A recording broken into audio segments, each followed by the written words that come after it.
अब हम लोग पढ़ेंगे first law of thermodynamics which is most important. In fact अभी जो हम पढ़ रहे थे इसी के लिए पढ़ रहे थे, इसमें हेल्प करेगा आगे। तो फर्स्ट लॉ ऑफ थर्मोडायनेमिक्स बेटा ये एक एनर्जी कंजर्वेशन है।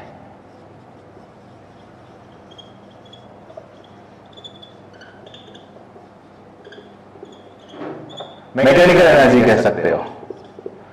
मान लो एक सिस्टम है,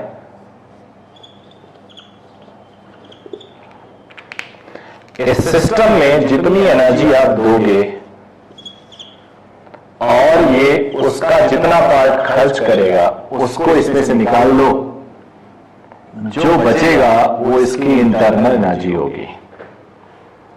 तो Q को आप इनकम कर सकते हो, इनकम आया आपके घर में, W एक्सपेंडिचर हुआ और डेल्टा U आपकी सेविंग हुई। Income, expenditure, saving.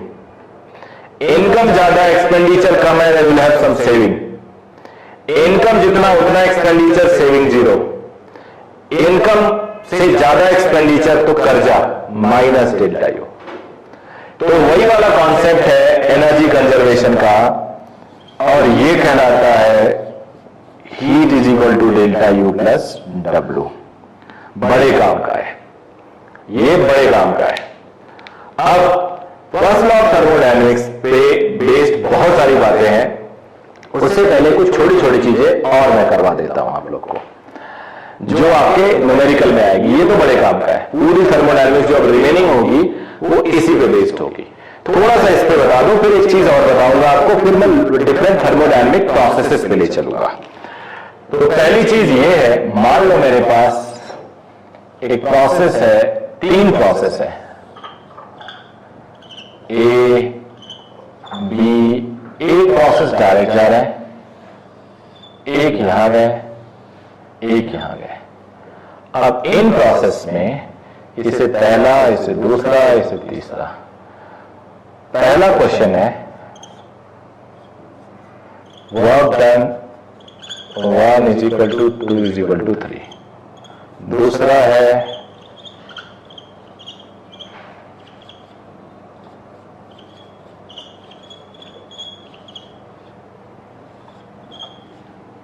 हीट के लिए। चार ऑप्शन नहीं दे रहा हूं, तीन ही दे रहा हूं।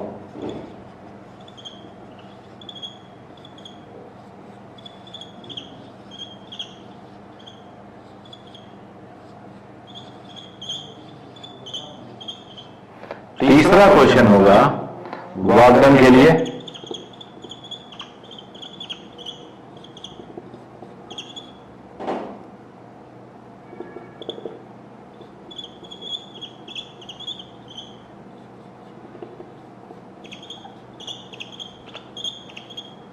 ये। अरे तीसरा भी वर्क डन हो गया। इंटरनल एनर्जी कर लेते हैं।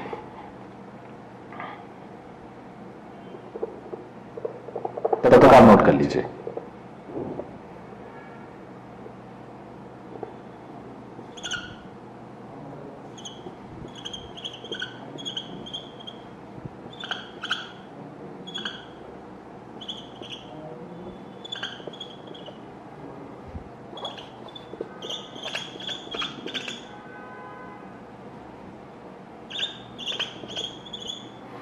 अब देख बेटा,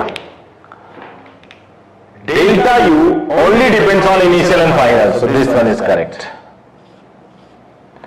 Since q is equal to delta u plus w, if it is a constant, then heat directly proportional to, directly तो डायरेक्ट नहीं लिख सकते, बट ऐसा कह सकते हैं q increases when w increases, q decreases when w decreases। ऐसे लिख सकते हैं, वो टेक्निकली गलत है लेकिन सही समझाने के लिए एकदम सही है।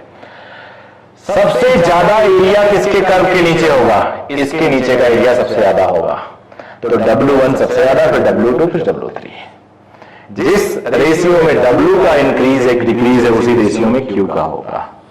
तो ये और ये। आई होप ऐसे क्वेश्चन आप कर लोगे सॉल्व। अब कुछ और बातें करते हैं। अब हम लोग पढ़ते हैं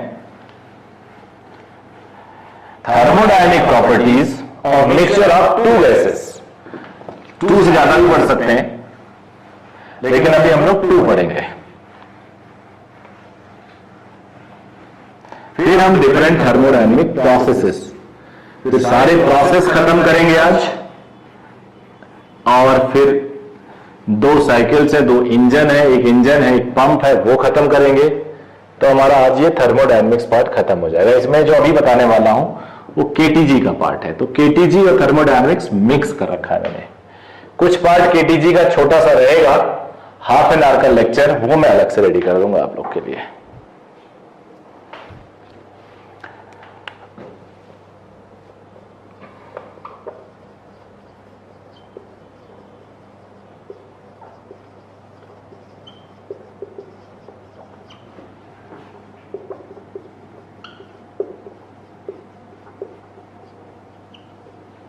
Thermodynamic properties of mixture of 2 gases।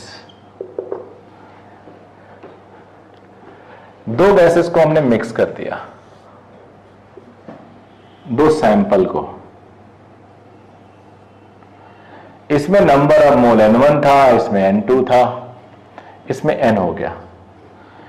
इसकी इंटरनल एनर्जी डेल्टा U1 थी, इसकी डेल्टा U2 थी, इसकी डेल्टा U हो गई।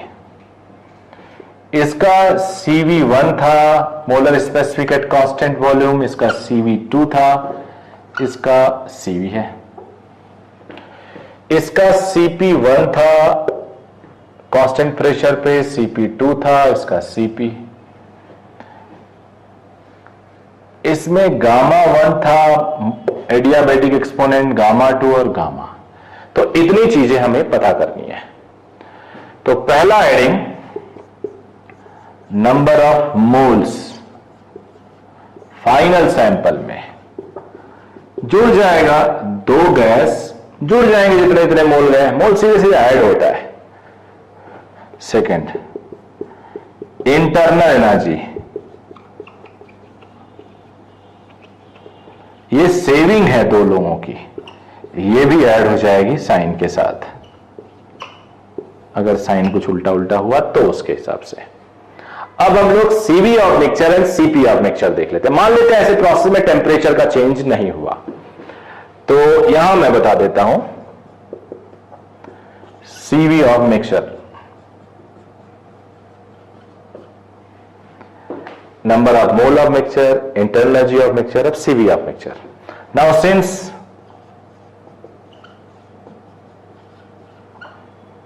n CV delta T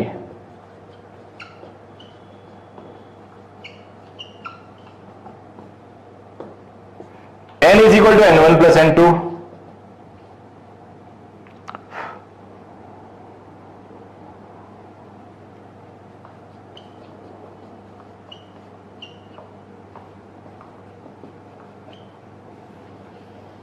ये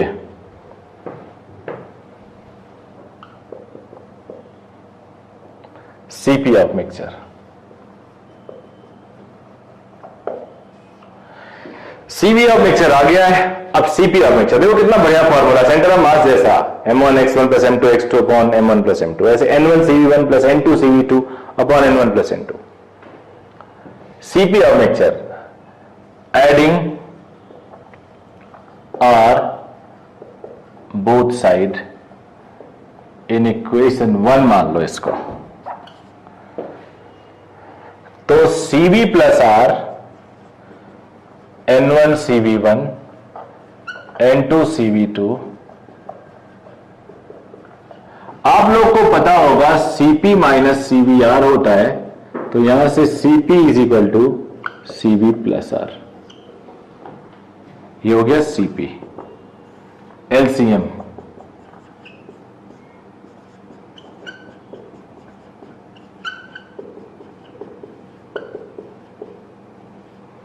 इसके साथ N1 कॉमन लो,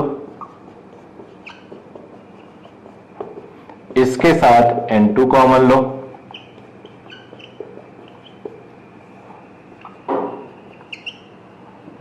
CP हो गया CP1 CP2।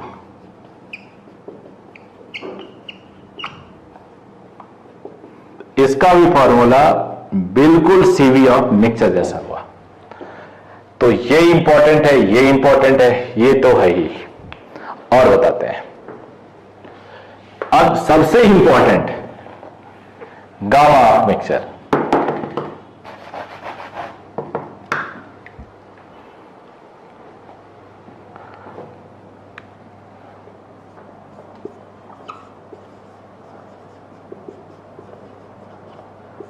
कई बच्चे कहते हैं तुरंत sir CP of mixture upon CV of mixture करो, कर सकते हो, बट इतना कैलकुलेशन कौन करे? तो आपको यहां 1 से पिक करना होगा, फ्रॉम 1 कहता है N1 plus N2 CV, N1 CV1 N2 CV2। CV क्या होगा बेटा? R अपॉन गामा माइनस 1,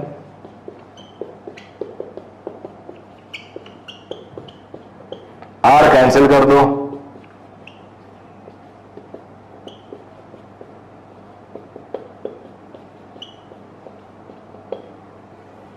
ये फॉर्मूला है। गामा मिक्सचर आप ऐसे निकालोगे। तो अब इसके बाद हम लोग एक आध क्वेश्चन कर लेते हैं इस पे, तब तक आप नोट करो इसको। एग्जांपल कर लेते हैं इसी पे, कॉन्सेप्ट पे based. If 1 mole of monoatomic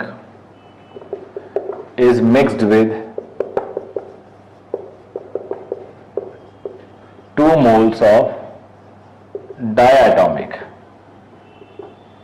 then find gamma of mixture। आप सबको पता है निकालने के लिए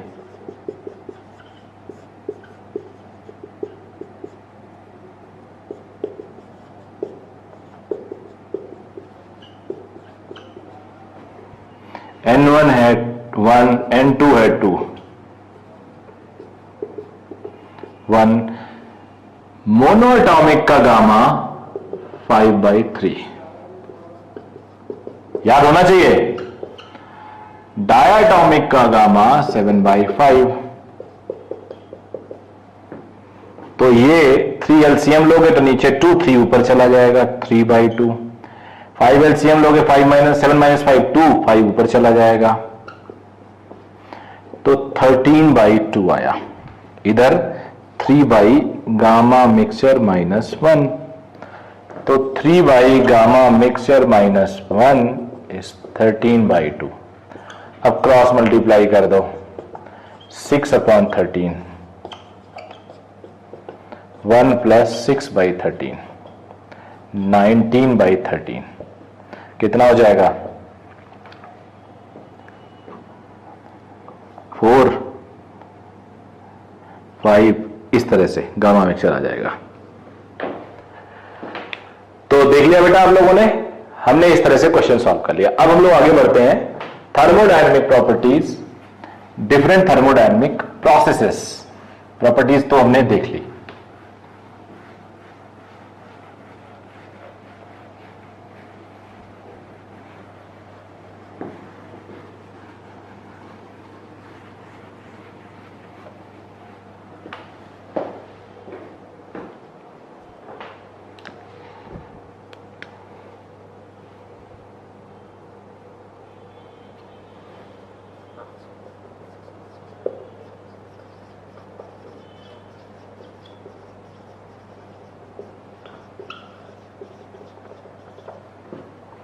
different thermodynamic processes.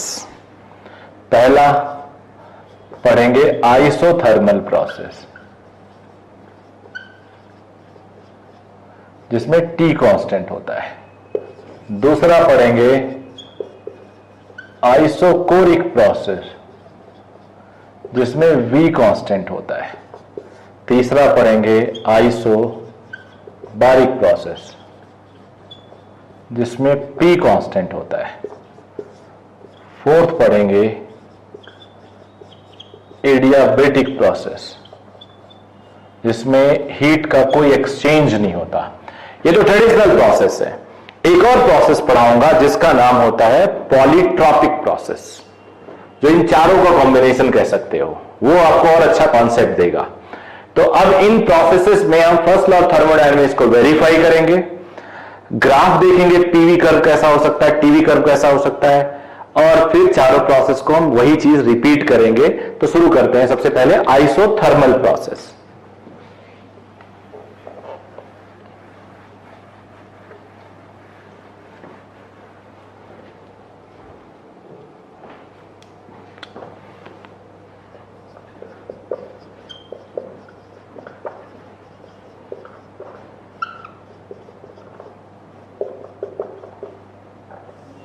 Isothermal process, T constant है तो डेल्टा टी क्या हुआ, 0। Since delta U is mcv delta T, so delta U must be 0। Since from first law of thermodynamics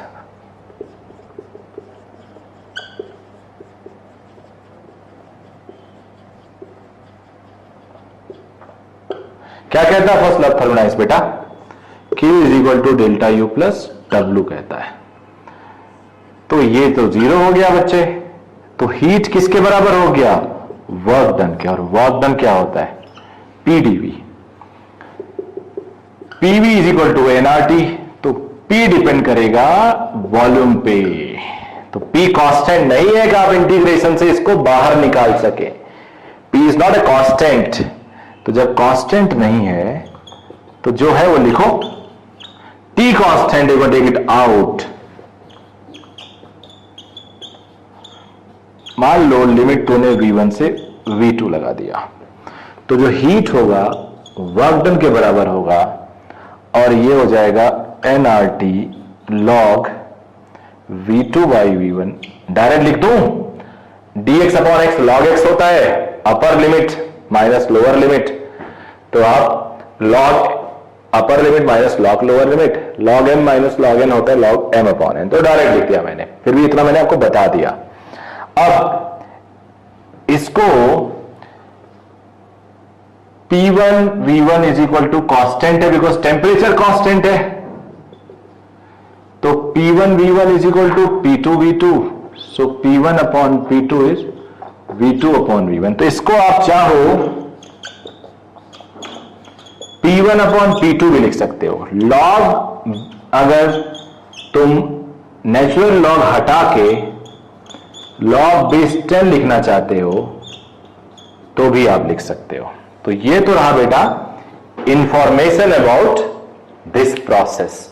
अभी हम लोग इसका ग्राफ भी बनाएंगे, तीनों ग्राफ पढ़ेंगे, इंटरेस्टिंग है। पीवी ग्राफ पढ़ेंगे, फिर हम लोग पढ़ लेते हैं वीटी कर्व,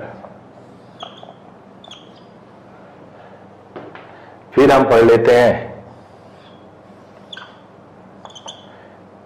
टीपी कर्व, कुछ भी ऐसा, मतलब कोई भी दो का कॉम्बिनेशन, इससे ज्यादा कॉम्बिनेशन नहीं पॉसिबल है। तो टेम्परेचर कांस्टेंट प्रोसेस है, तो ये तो एकदम इजी है, ये प्रोसेस ऐसा होगा, ये प्रोसेस ऐसा होगा, इसको टच नहीं कराते because 0 kelvin temperature is not defined. तो ऐसे मान लो दो डिफरेंट टेम्परेचर है, दो डिफरेंट आइसोथर्म्स हैं, तो आप ऐसे भी लिख सकते हो, ऐसे भी लिख सकते हो।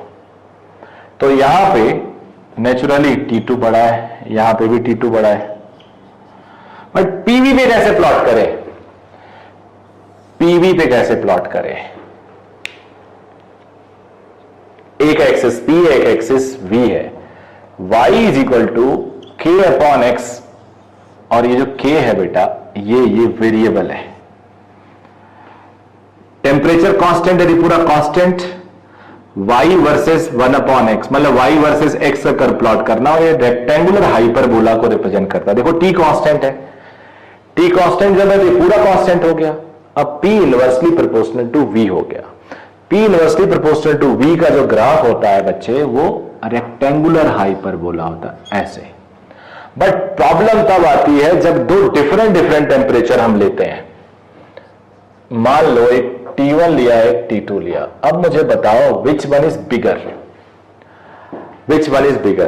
तो I have so many methods to prove it, and you must have it, तुम्हें भी आना चाहिए। कैसे? एक तो तरीका होता है, जैसे जैसे कांस्टेंट बढ़ता है ग्राफ ऊपर जाता है, तो कांस्टेंट में टी छुपा हुआ है तो उस हिसाब से T2 बड़ा हो जाएगा मैथमेटिकली। दूसरा तरीका है, कोई एक कांस्टेंट कर लो, चलो V कांस्टेंट कर लिया मैंने, एक लाइन ड्रॉ कर लो जिसमें V कांस्टेंट हो। अब ये लाइन यहां टच कर रही है 1 को, यहां टच कर रही है 2 को, तो 1 के करस्पॉन्डिंग प्रेशर P1 है, 2 के करस्पॉन्डिंग प्रेशर P2 है। तो जब V कांस्टेंट हो गया, V कांस्टेंट हो गया तो P directly proportional to T हो गया। सब लोग समझ रहे हैं ना? जब V कांस्टेंट हो गया, P directly proportional to T हो गया।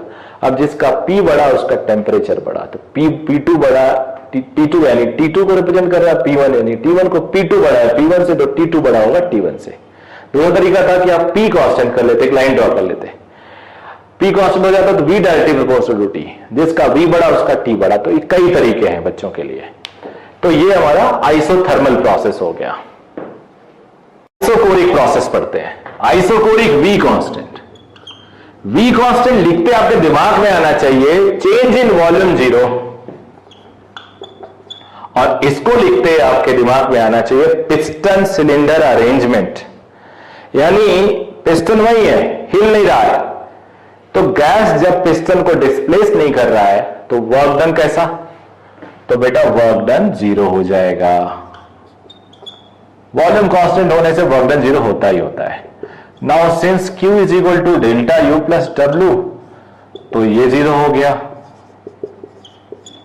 और ये NCV डेल्टा T। याद करो आइसोकोरिक प्रोसेस में C वो CV, तो यहीं से आता है। ऐसा भी लिख सकते हैं, NR डेल्टा T को लिख सकते हैं P2 V2 minus P1 V1 upon gamma minus 1। V constant है तो ये लिख सकते हैं बेटा, ये इंपॉर्टेंट मैंने अलग कर लिया। तीनों जो एलिमेंट है thermodynamics laws, first law thermodynamics, उन्हीं को पता करना होता है और ग्राफ प्लॉट करना होता है। तो ग्राफ देख लेते हैं। V कांस्टेंट है ना, तो पहला कर्व हम उठाएंगे PT, जिसमें वो हो ही ना, थोड़ा टिपिकल तो लगे। दूसरा VP, तीसरा TV, तो थर्ड और सेकंड प्लॉट करना तो आसान है, पहले उसी को प्लॉट कर दो। V कांस्टेंट वाला प्रोसेस है,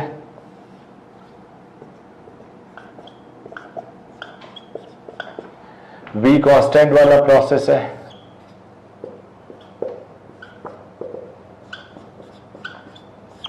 ये हो गया।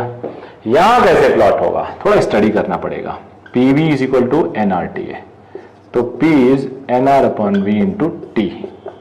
It is Y is equal to MX type of curve, because V constant है, ये कांस्टेंट हो गया, तो Y is equal to MX curve कुछ ऐसा प्लॉट होता है।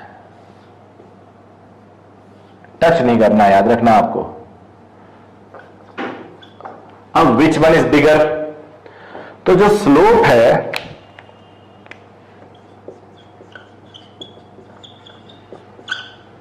यानी slope inversely proportional to V, जिसका स्लोप कम उसका वॉल्यूम ज्यादा, ये होगा। आया समझ में? दूसरा कॉन्सेप्ट, एक लाइन ड्रॉ कर दो ऐसे ऐसे या ऐसे।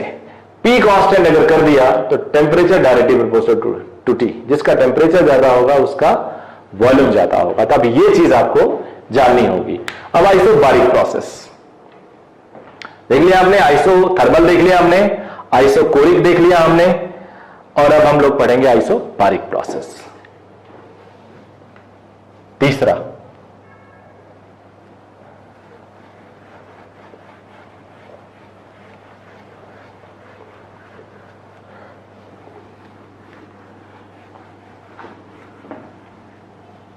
मे भी एक कर्व काम आ जाए, तो इसलिए मैं पूरा हटा ले रहा हूं,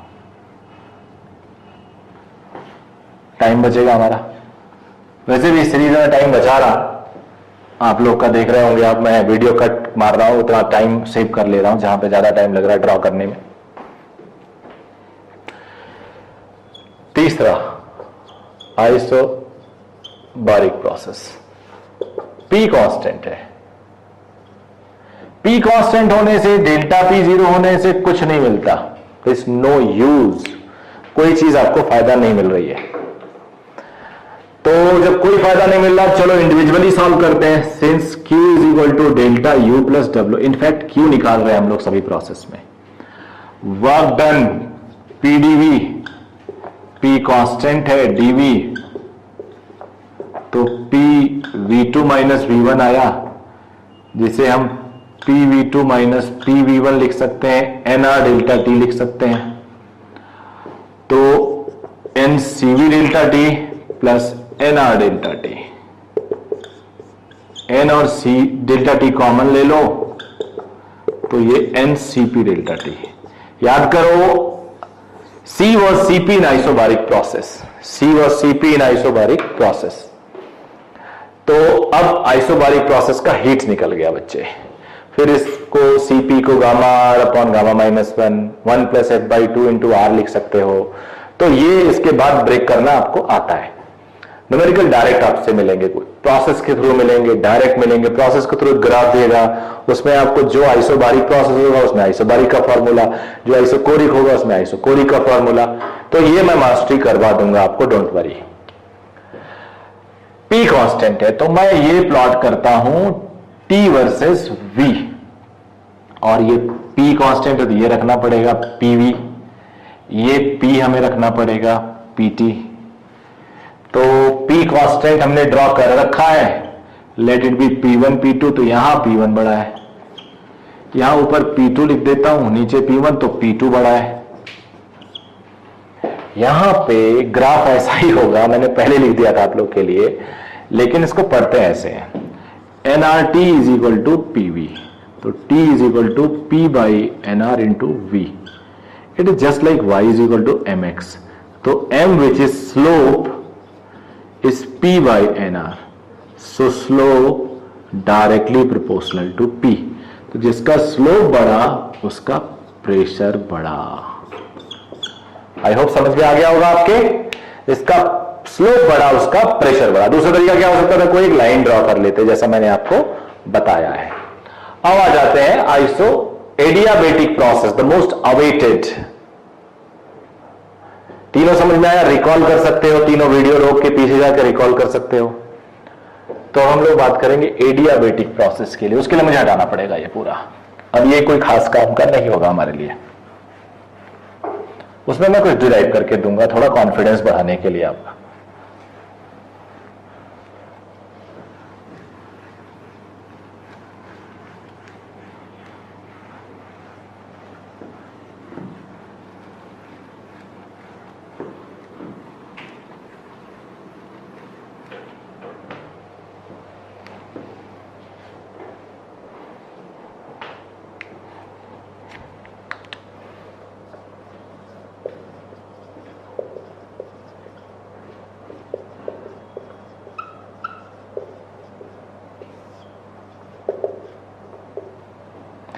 अब वो पता Q जीरो है, तो since we can write this also, we can write this, बता रखा था मैंने, डेल्टा नहीं लिखते हैं, डी लिख सकते हैं। वेरी स्मॉल चेंज, ये जीरो है, n CV D T PDV एक। Now since PV is equal to NRT, so if we differentiate it, let it be with respect to V,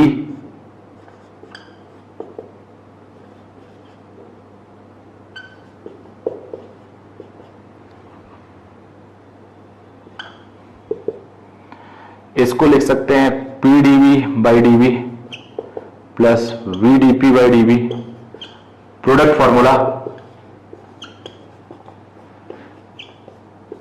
ऐसे कर लेते हैं, और यहां से dt NDT लिख सकते हैं, बट dt लिख रहा हूं मैं।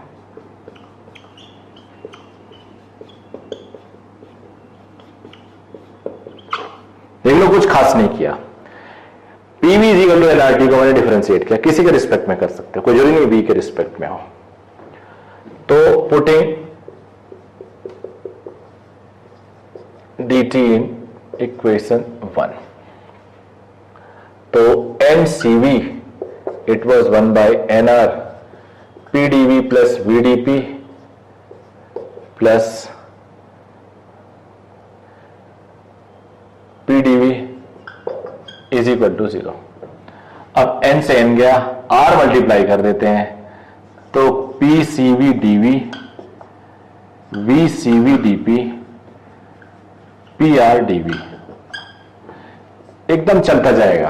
अब मुझे याद है, मेरे लिए इजी है, बट आप थोड़ा प्रैक्टिस करोगे तो आपके लिए भी इजी हो जाएगा।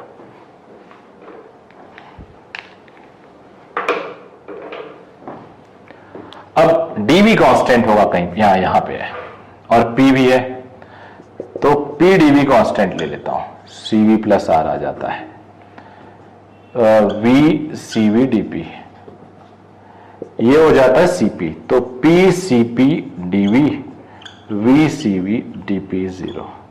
Now divide it by PVCV, divided by PVCV। मुझे याद है मैंने बताया इसलिए मैं कर पा रहा हूं, आप एक बार प्रैक्टिस करेंगे तो आप भी कर पाएंगे। PVCV से डिवाइड करिए तो P कैंसिल हो जाएगा, CP बाई CV बचेगा और एक V भी बचेगा, तो यहां बचेगा CP बाई CV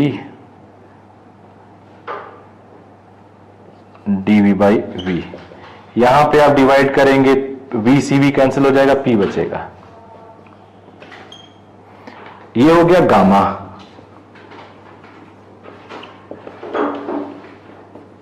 ये आ गया, इधर ले आते हैं।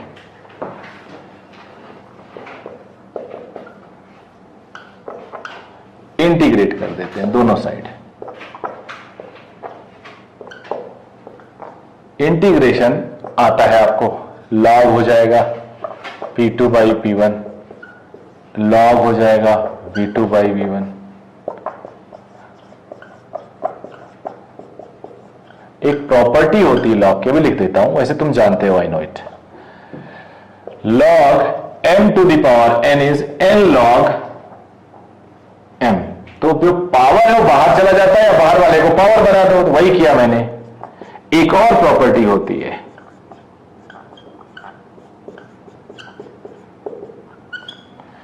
और वो जो प्रॉपर्टी होती है वो होती है log m into n is equal to log m plus log n।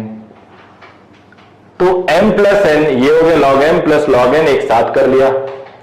अब एक और प्रॉपर्टी होती है, सारी प्रॉपर्टी लगा दे रहे हैं, देख रहे हो,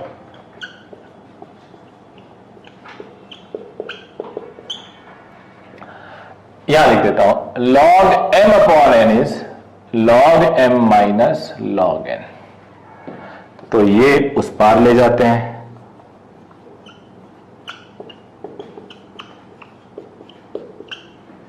एंटी लॉग लो,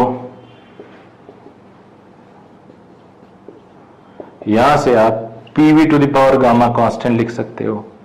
ये हो गया, ठीक है बेटा। तो ये आया पूरा का पूरा आपका एडियाबेटिक प्रोसेस में PV to the power gamma constant, ये प्रूव कर दिया मैंने। अब इसमें थोड़ी बातें और बताता हूं मैं आपको। PV to the power gamma constant आपने देखा, कॉपी करने के लिए वीडियो को रोक लो, मैं स्पेस देता हूं, किनारे हट जाता हूं, तो आपके सामने पूरा बोर्ड रहता है, बोर्ड रोक लीजिए, कॉपी करिए। बेस्ट वे यही होता है, बोर्ड के टाइम लिखने की जरूरत नहीं है, या तो पहले थोड़ा थोड़ा 10-10-15 मिनट के आगे का कॉपी कर लीजिए या बाद में करिए, वो आपकी चॉइस है। PV to the power gamma constant हो गया। अब PV is equal to nRT होता है गैस के लिए, तो अगर मैं P को रिप्लेस करूं तो nRT अपॉन V, अब ये nR तो कांस्टेंट है ही, V ऊपर जाएगा, ये भी हो सकता है। एंड अगर मैं P को नहीं छेड़ूं, V को छेड़ दूं, तो ये हो जाता है, ये नया कांस्टेंट लिख सकते हो,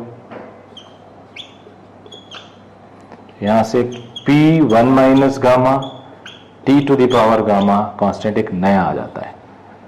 इसको तुम लोग चाहो तो P T gamma upon 1 minus gamma constant भी लिख सकते हो।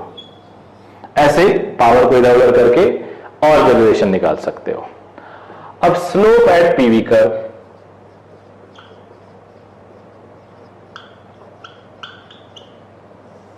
ये इंटरेस्टिंग है कुछ ना कुछ चीजें इंटरेस्टिंग तो मिलेंगी सभी केस में। सीधे सीधे आपको फॉर्मूला मिल जाए, इस पे टेम्परेचर केल्विन में लेते हैं तो आप सीधे लग के निकाल सकते हो, which is next to impossible, बहुत मुश्किल है, बहुत कम, रेयर चांस है आपको डायरेक्ट मिले।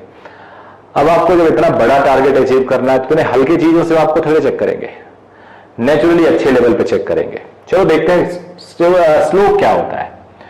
तो कुछ चीजें देख लेते हैं। स्लोप हमें डीपी बाई डीवी चाहिए।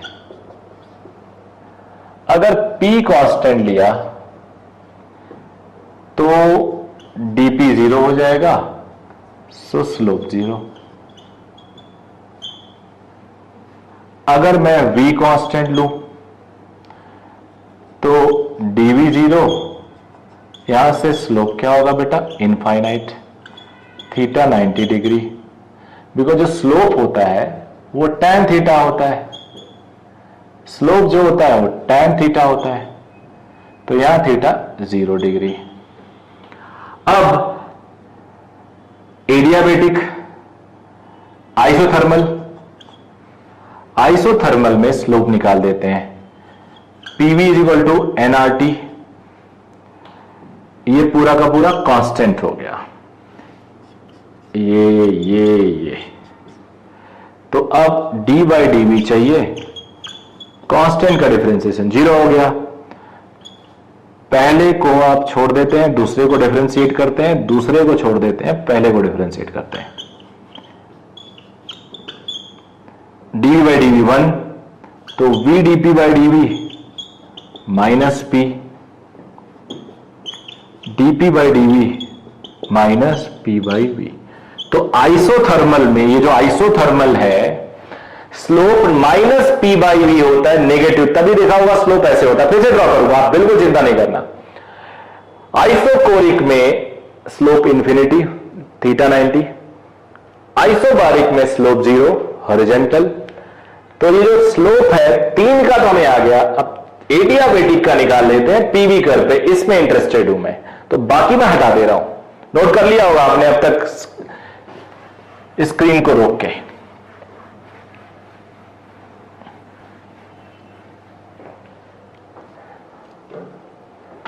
एडियाबेटिक में डी बाई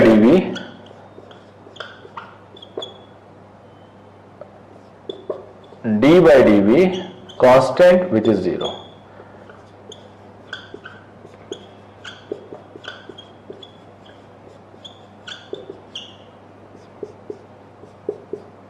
गामा बाहर करो,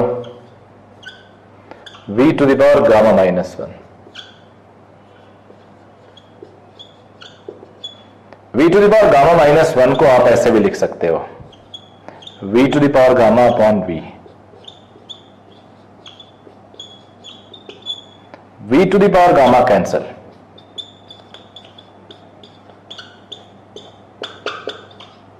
माइनस गामा पी।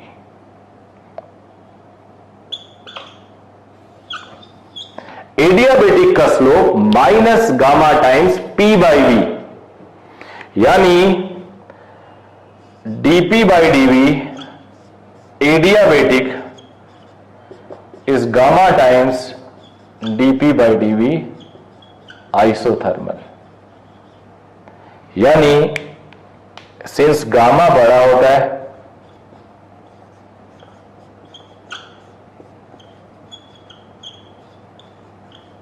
बट दोनों का स्लोप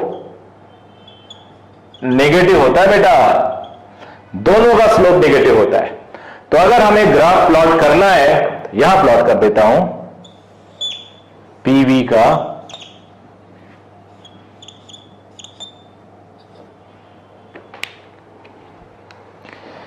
ये आइसोबारिक 0 स्लोप, आइसोकोरिक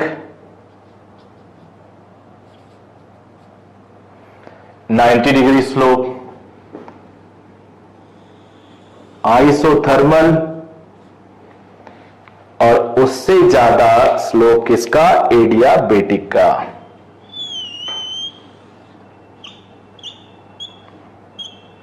एडियाबेटिक।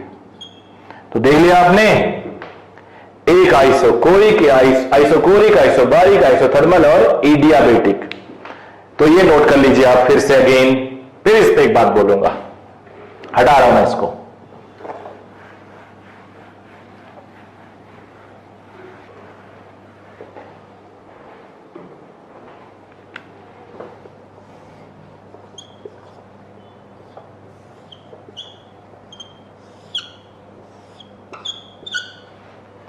ऊपर वाला आइसोथर्मल है, नीचे एडियाबेटिक। कट के बाद एक्सपेंशन के केस में,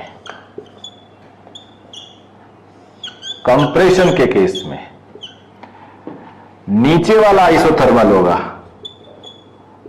ऊपर वाला एडियाबेटिक होगा। ये एक्सपेंशन है, ये कंप्रेशन है। समझ में आया आपके?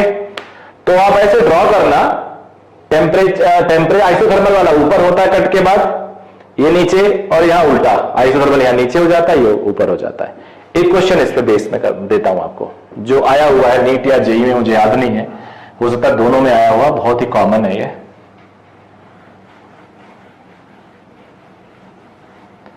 दो एडियाबेटिक कर दे रहा हूं, दोनों एडियाबेटिक है, प्री डिफाइंड है, मतलब आप ये मत सोचना कि इसमें एक आइसोथर्मल है।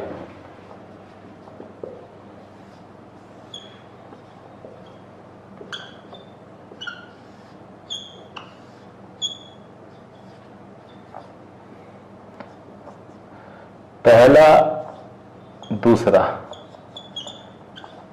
NeO2, NeHe, N2, He, N2O2, which one is true? तो बेटे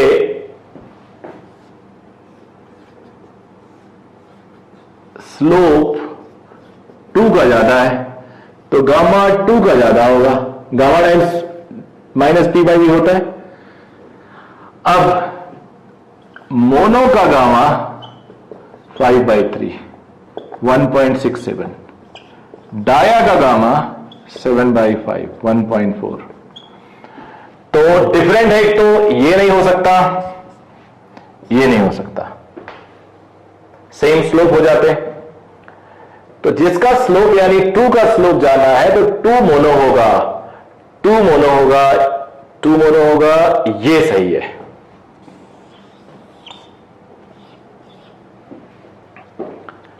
तो ये आपने देख लिया एडियाबेटिक प्रोसेस।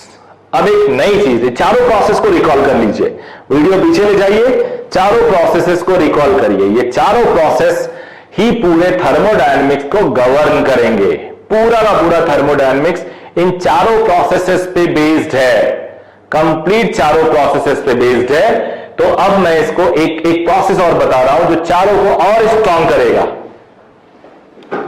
एक मैंने कहा अभी आपसे कि चारों प्रोसेस आप रख लीजिए, एक प्रोसेस जो लाऊंगा चारों का कॉन्सेप्ट दोबारा से क्लियर करेगा।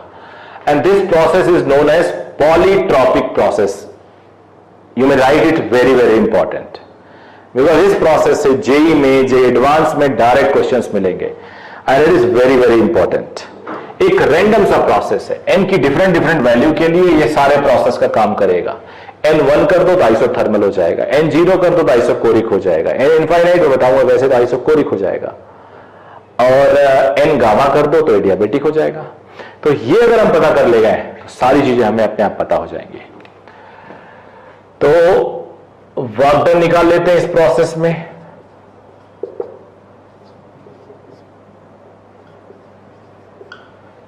P को लिख लिया,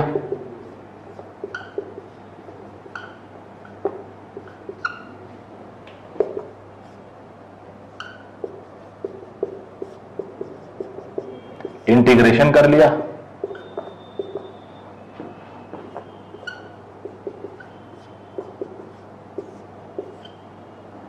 लिमिट लगा दिया,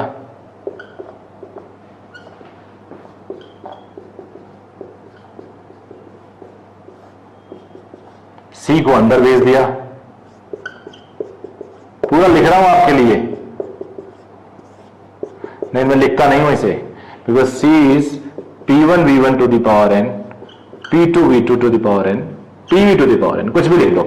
तो जब 2 के साथ है तो मैं P2 V2 लिखूंगा, जब 1 के साथ है P1 V1 to get some good result.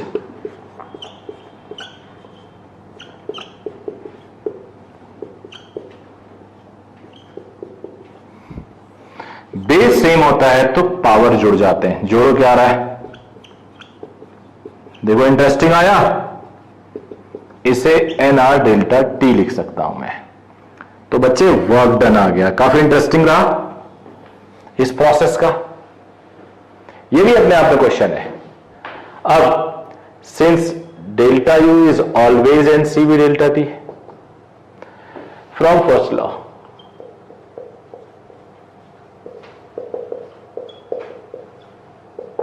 First law होता है NC डेल्टा T, पढ़ा चुका हूं, delta U n CV delta T और work done NR delta T upon 1 minus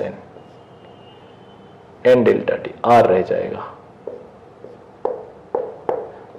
तो molar specific heat is this, and believe me it is very important. यही तो है हीट, ये आ गया, हीट आ गया, molar specific heat is very important C। अब इसके डायरेक्ट क्वेश्चंस करेंगे, बट फिलहाल एक चीज देखते हैं, इतना हटा देता हूं, थोड़ा स्पेस बन जाएगा और आपको अच्छा लगेगा।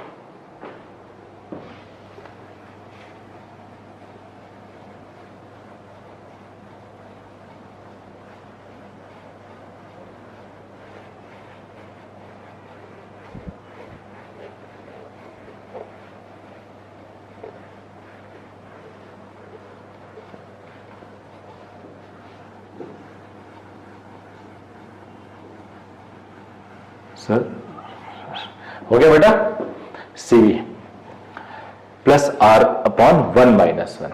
अब PV to the power N is constant. अब देखना बेटा, N को 1 ले लूं तो PV कांस्टेंट आ जाता है, फिर ये आइसोथर्मल प्रोसेस हो गया। इसको मैं P1 upon N V is constant लिख सकता हूं। इसमें अगर N को मैं इनफाइनाइट ले लूं तो 1 अपॉन इनफाइनाइट 0, तो V कांस्टेंट आ जाएगा। PV to the power N is constant, तो N को 0 ले लूं तो V to the power 0 is 1, P constant हो जाएगा। अब PV to the power N constant में N को गामा ले लूं तो PV to the power gamma constant, यानी हीट 0। तो चारों प्रोसेस मैंने इसी प्रोसेस से निकाल लिए, तो चारों का रिजल्ट भी ये वैल्यूज पुट करने से आ जाएंगी। ये N0 करने से हमें क्या मिलेगा, आइसोथर्मल। N इनफाइनाइट रखने से हमें क्या मिलेगा, आइसोकोरिक। N0 रखने से हमें क्या मिलेगा, आइसोबारिक। N गामा रखने में हमें क्या मिलेगा, एडियाबेटिक। अब जरा C की वैल्यू जो हमने निकाली है वो भी देख लेते हैं, यहां लिख लेता हूं।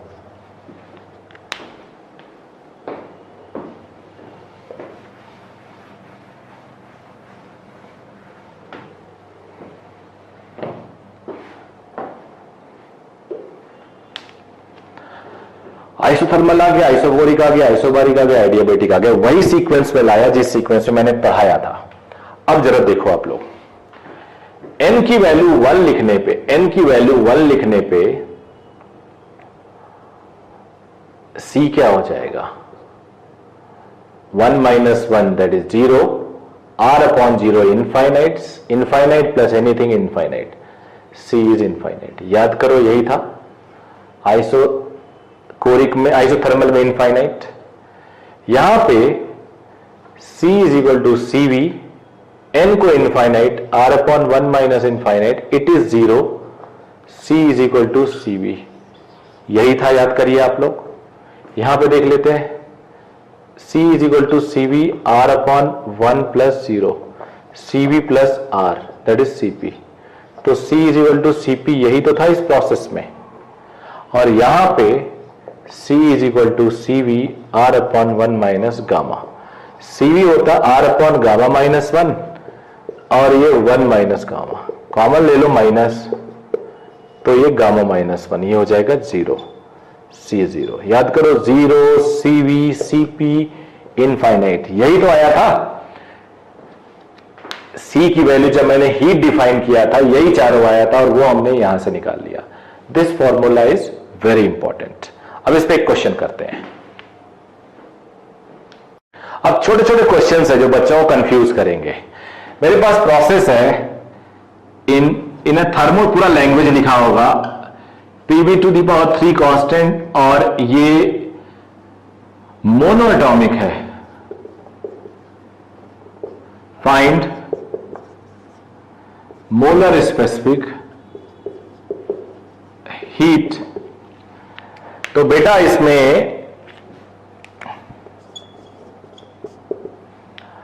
इसमें हम लोग क्या करेंगे, N3 है, वहां रख देंगे, C is equal to CV plus R upon 1 minus N, CV R upon gamma minus 1, R upon 1 minus 3। Monatomic के लिए गामा 5/3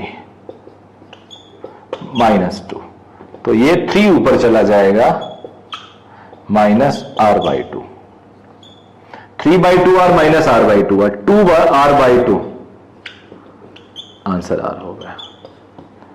हो गया। अब एक एग्जांपल और ले लेते हैं। p² T3 कांस्टेंट है, और ये डायटोमिक है, डायटोमिक गैस है। Find molar specific heat. क्या करना है आपको, मोलर स्पेसिफिक हीट निकालना है। तो इसको पहले डिजायर्ड फॉर्म में तो कन्वर्ट करो। p² T3 कांस्टेंट है, तो p² nRT upon is equal to pv, तो t को लिख सकते हो pv upon nr, pv upon nr का क्यूब करो, तो ये हो गया बेटा p² p cube v cube is the new constant. तो यहां से हो गया p to the power 5 v cube new constant, p is equal to v to the power 3/5 is a new constant. ये हो गया आपको, यानी अगर कंपेयर करो तो n इज इक्वल टू 3/5 मिला हमें। n इज इक्वल टू क्या मिला, 3/5। अब c is equal to cv plus r upon 1 minus n, 3/5। Diatomic के लिए गामा क्या होता है, 7/5।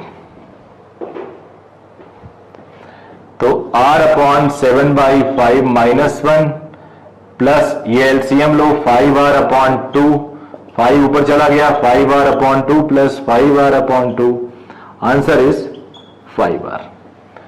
इस तरह से कुछ भी आपको मिले, जैसे एक क्वेश्चन तो आप सॉल्व कर सकते हो। जैसे क्वेश्चन एक बार मैंने देखा था, p² कांस्टेंट, तो बेटा p² constant means p constant, isobaric हो गया। तो ये कंफ्यूज करने के लिए आपको कुछ और क्वेश्चन ये दे सकते हैं।